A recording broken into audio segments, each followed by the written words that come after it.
dans cette vidéo, nous allons parler de schéma de Bernoulli. Donc tout d'abord, deux expériences sont dites indépendantes. Donc, indépendantes. Si le résultat de l'une n'influe pas sur le résultat de l'autre. Donc on aura besoin d'expériences indépendantes tout à l'heure. Une épreuve de Bernoulli. Alors attention, il n'y a pas de I entre le U et le L.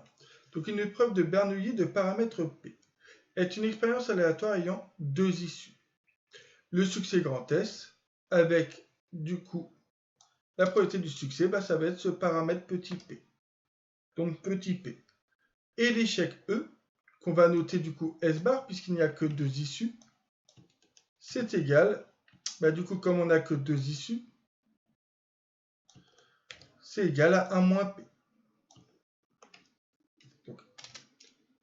C'est égal, donc je vais l'écrire petit q, qui est égal à 1 moins p. Ainsi, l'univers, c'est S et S bar. Un exemple, un dé à 6 faces. Si vous prenez le succès, donc c'est vous qui choisissez le succès pour l'instant, l'événement obtenir un chiffre supérieur ou égal à 5. La probabilité du succès, ça va être du coup, je vais noter petit p, et un chiffre supérieur ou égal à 5, on peut avoir 5 ou 6, on en a 2, sur 6 qui est égal à 1 tiers. Voilà, et du coup la probabilité de l'échec, donc on va plutôt noter S bar, et pas P de E du coup, c'est égal à Q égale 1 moins P, qui est égal, du coup il reste 2 tiers. Donc premier exemple, un dé à 6 faces.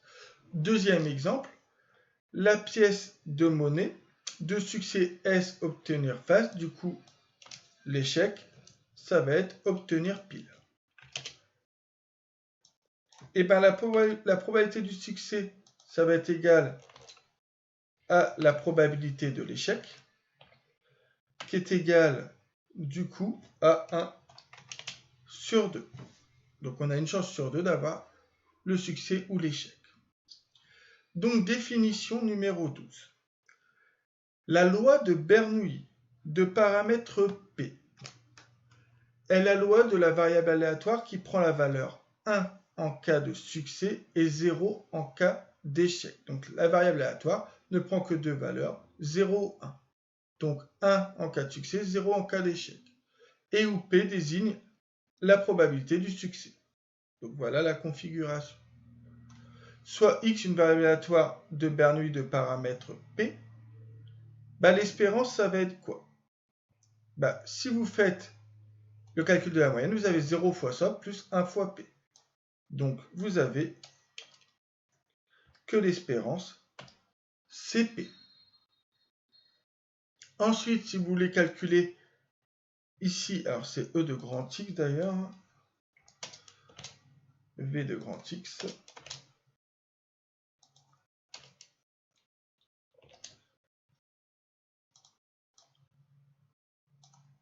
Ensuite, pour la variance, si vous faites la formule E de x carré moins E de x, tout ça au carré, vous allez avoir 0 au carré fois ça, plus 1 au carré fois ça. Donc finalement, nous avons ici P moins l'espérance de x au carré. Donc moins P au carré. Au final, vous avez quoi? Vous avez P facteur de 1 moins P. Donc P fois Q. Ensuite, l'écart type de cette variable aléatoire, c'est la racine carrée de la variance, comme à chaque fois. Et du coup, c'est la racine carrée de P moins P fois 1 moins P. Voilà. La répétition de n épreuves de Bernoulli de paramètre P, identique et indépendante, est un schéma de Bernoulli. Donc la répétition de n épreuves de Bernoulli c'est un schéma de Bernoulli de paramètres n et p. Donc on rajoute un paramètre par rapport aux épreuves de Bernoulli, qui est le nombre de répétitions. Un schéma de Bernoulli se présente par un arbre pondéré ayant n niveaux. Donc regardez comment ça se présente. Imaginons que je veux un arbre à 2 niveaux. Ben, je vais avoir le succès ou l'échec. Donc je vais avoir ici S. Donc je vais avoir le succès ou l'échec. Donc je mets S bar. Donc j'ai dit à 2 niveaux, donc je vais faire encore, on peut avoir ici le succès ou l'échec. Mais on peut avoir du coup, alors je vais avoir ici S.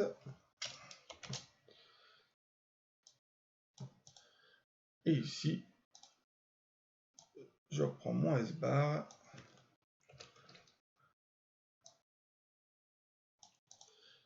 Donc ça, c'est si on a eu le succès au début. Mais si on a eu l'échec au début, on a aussi soit le succès, soit l'échec. Donc ça, c'est un arbre à 2 niveaux. Maintenant,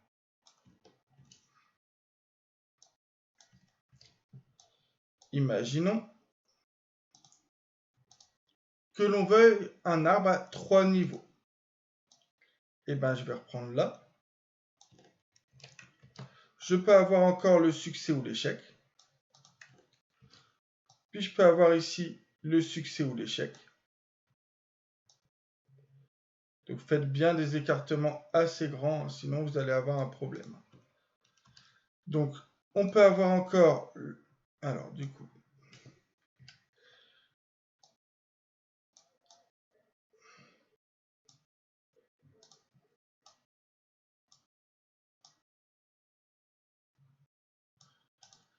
Donc on peut avoir le succès ou l'échec encore. Ou le succès et l'échec. Alors je vais refaire ça mieux.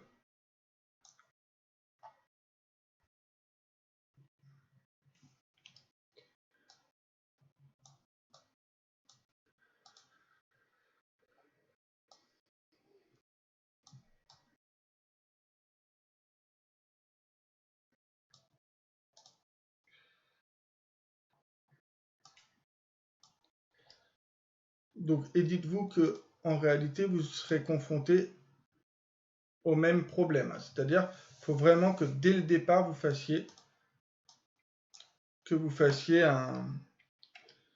un écartement assez grand.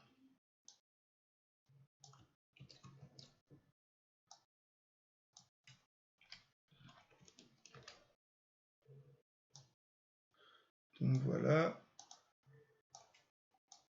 Je vais faire un écartement plus grand ici.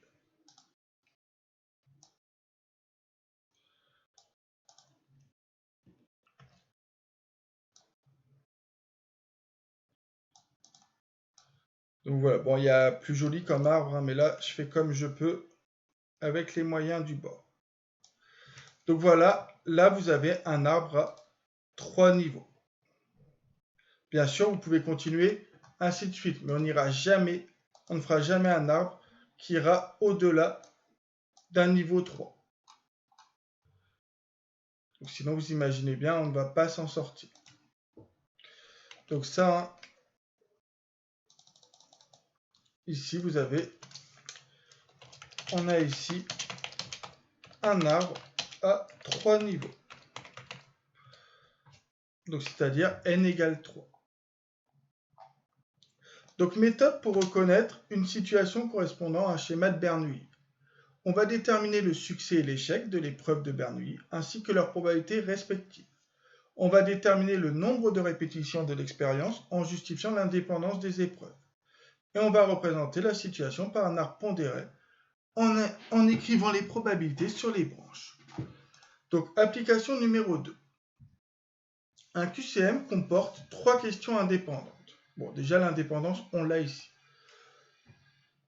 À chaque question, il y a 4 propositions, dont une seule est exacte. Un élève décide de répondre au hasard aux 3 questions. Donc regardez comment moi je justifie qu'on a un schéma de Bernoulli. Je dis on considère l'épreuve de Bernoulli. Donc qu'est-ce qu'on fait dans cette épreuve ici? Eh bien on va répondre, on répond et attention, on répond à une question.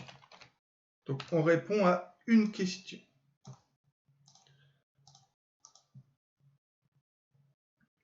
Donc cette épreuve a 2 issues, donc ayant 2 issues.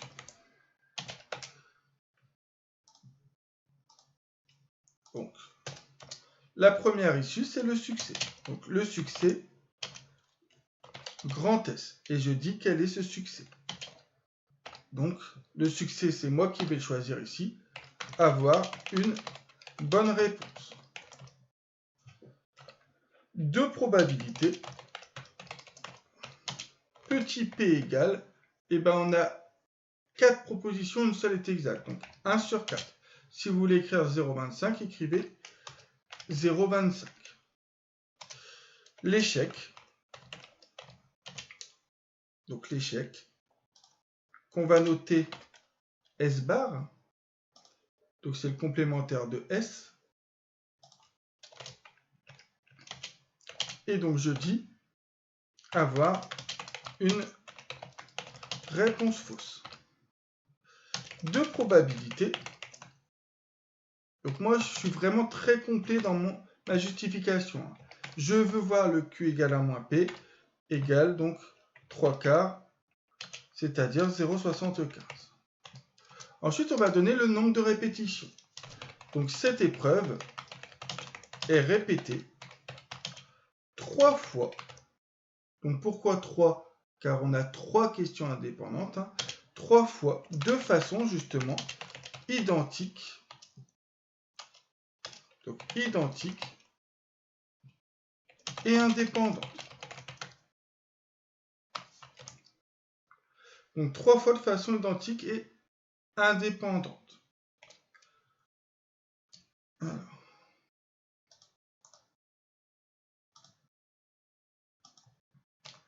Et j'ai terminé. Ainsi, on a un schéma de Bernoulli. Alors, schéma, je dis pas. Donc de Bernoulli. Donc, ainsi, on a un schéma de Bernoulli de paramètres. N égale le nombre de répétitions, donc 3. Et petit p égale la probabilité du succès, 0,25 ou 1 quart. Donc voilà comment on fait pour justifier que cette situation correspond à un schéma de Bernoulli ou non. Représentez-le par un arbre pondéré. Alors, vous allez m'excuser, mais moi je vais reprendre mon arbre ici.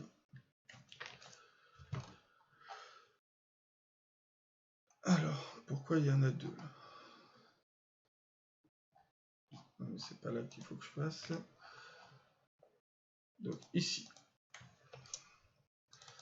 Alors, le problème, c'est qu'ici, il n'est pas encore pondéré, cet arbre.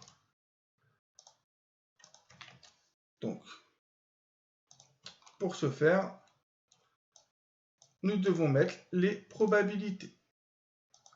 Donc ici, vous avez les probabilités. Donc ici, 0,25 ou un quart, 0,75. Donc 0,25, 0,75. Et vous écrivez ça partout. Donc 8, c'est long. Mais 8, ça rapporte des points faciles.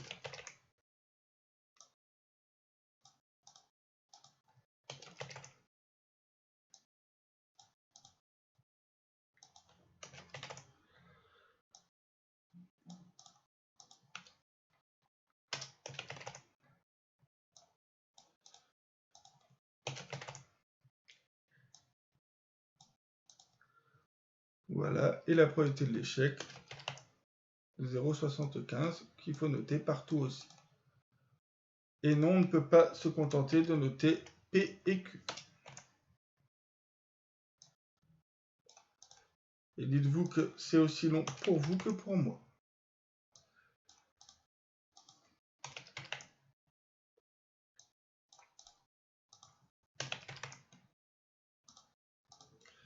Voilà. Et pour que l'arbre soit complet, je vous conseille de noter à la fin de votre arbre les issues. Et donc ici, vous allez avoir succès, succès, succès. Donc ici, vous avez 3 succès. Ici, vous avez succès, succès, échec. Donc je ferai les barres après. Ici, succès, échec, échec. Ici, ah non, j'ai dit, donc succès, succès, échec, succès, échec, succès, excusez-moi, succès, échec, échec.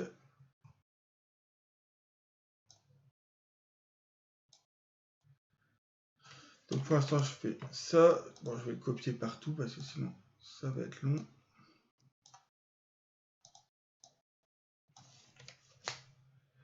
Donc là, là.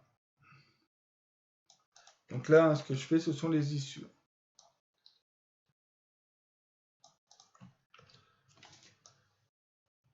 Donc voilà. Alors maintenant, on va mettre ici, j'ai juste un échec ici.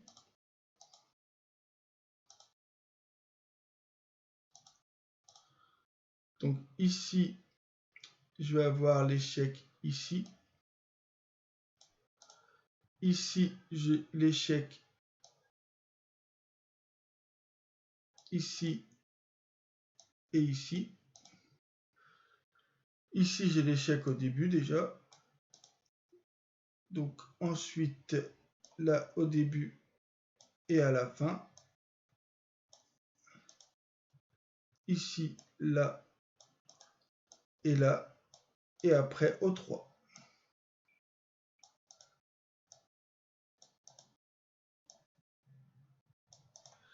Donc voilà, mon arbre pondéré qui, selon moi, est complet une fois que vous avez fait tout ça.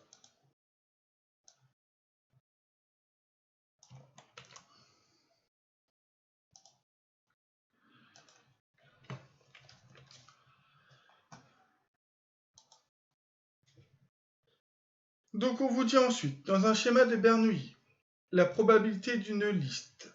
Donc la probabilité d'une liste, c'est le produit des probabilités de chaque résultat. C'est la règle du produit dans un arbre.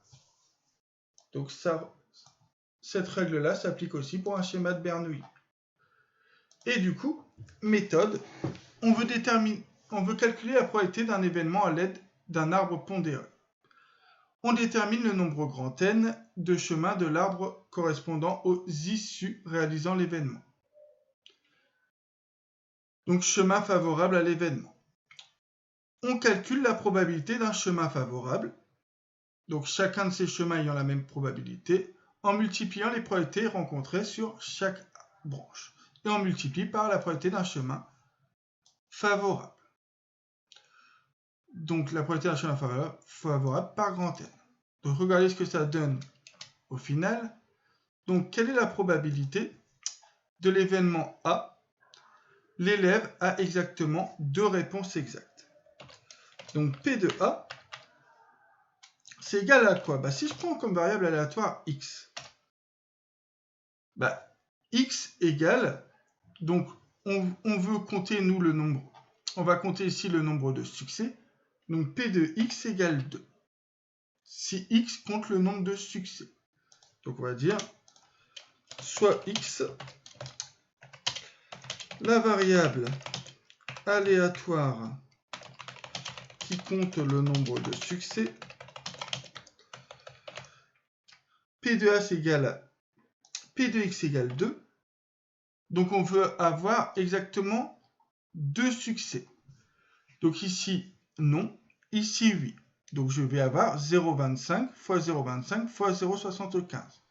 Donc déjà, j'ai 0,25 au carré fois 0,75.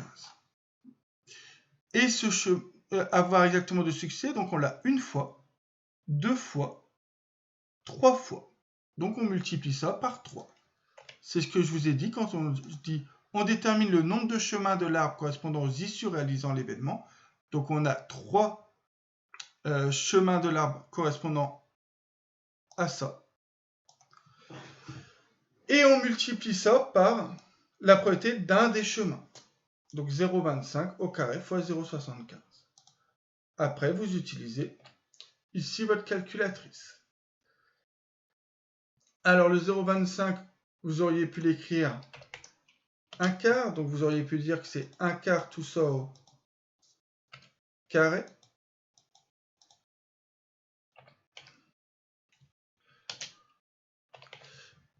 Et le 0,75, vous auriez pu l'écrire 3 quarts.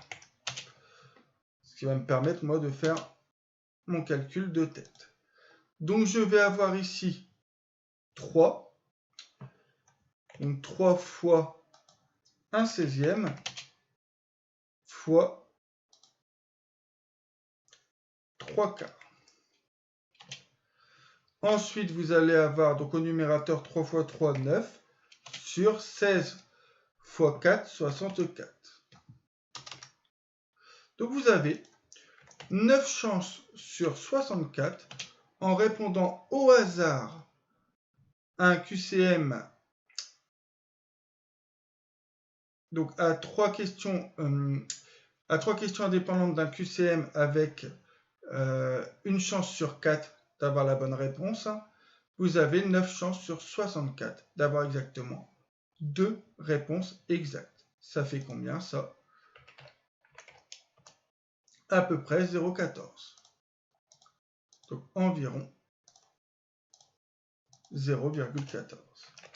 Voilà ce qu'est un schéma de Bernoulli. Au passage, quand grand X est la variable aléatoire qui compte le nombre de succès, on dira que grand X suit une loi binomiale de paramètres n et p, mais ça, on réserve ça pour l'an prochain.